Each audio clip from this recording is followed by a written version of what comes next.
Masarap po kung ganitong luto naman po yung gagawin natin sa manok, hindi 'to adobo, pero try niyo po. Una marinate po natin yung ating manok sa lemon, tapos po nilagyan ko ng asin at konting coco aminos lamang po.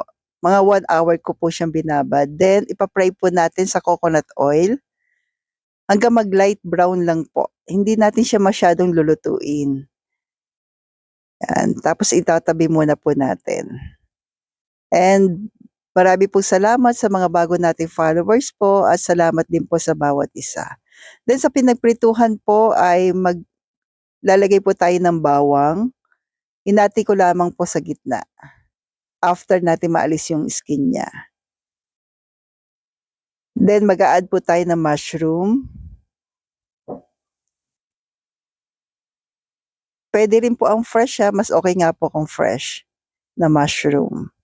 Sa akin kasi ito po yung available sa aking kusina, pero pwede naman po.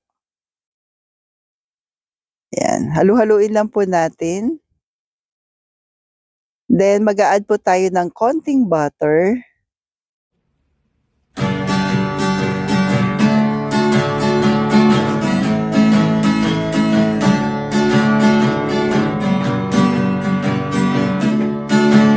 Tapos ibabalik na po natin yung ating chicken. And then takpan po natin hanggang sa lumabas yung kanyang natural oil.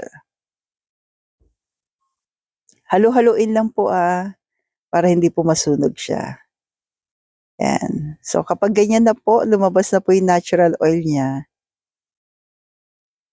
i-a-add na po natin yung pinagbabaran kanina. Tapos yung pinagbabaran po, nag-add din ako ng mga 1 na glass po ng tubig.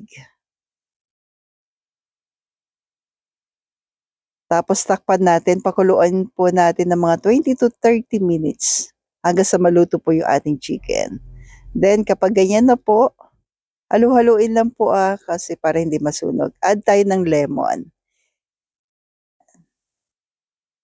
Alisin muna natin yung pinakabuto po ng lemon. Mas okay na hindi siya masasama para hindi po mait. Then pakuluin natin ng mga 5 minutes. Okay na po. Yan, add na lang ng salt kung matabang po. So stay healthy, stay local po, and God bless sa ating lahat.